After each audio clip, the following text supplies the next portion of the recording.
ती सद्गुरूची ती राजसंतांची इच्छा आहे की तुम्ही इथे यावं आणि येथे तुमचा वेळ द्यावा, तुम्हाला तुमच्या जीवाला शिव बनवण्याचा वेळ द्यावा आणि ते शिव परमात्मा तुमच्यामध्ये विराजमान आहेत आणि त्याची ओळख तुम्हाला व्हावी, त्यासाठी आम्ही निमित्त मात्र आहोत. आम्ही निमित्त मात्र आहोत. घडवणारा तो सद्गुरू निर्विकार शंकर आहे. हे संसार एका नदीप्रमाणे आहे. ज्याप्रमाणे षड्रिपूचा अहंकाराचा त्याग होतो,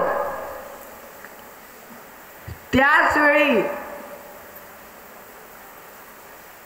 शंकर जळी काष्टी भरला पिंडी ब्रह्मांडी बिंबला. अलक्ष दृष्टीने दृष्टीला शंकरची शंकर.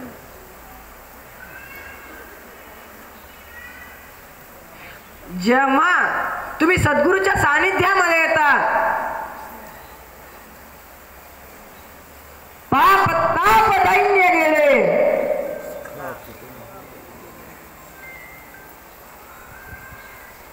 असा पाप ताप दारिद्र्य षड्विकार अहंकार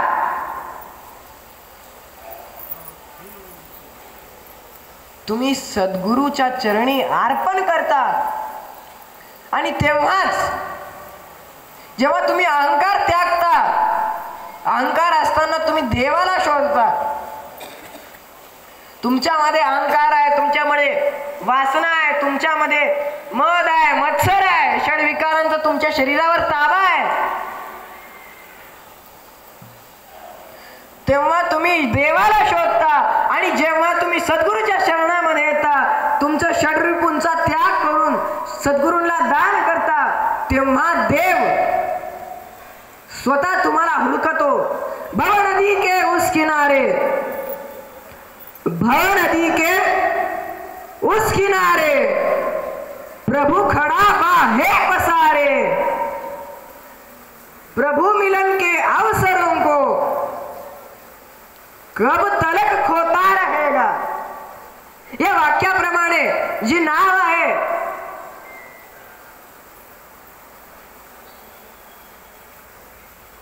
तो शंकर तुमचं स्वागत करतोय या मोक्षाच्या प्राप्ती करता.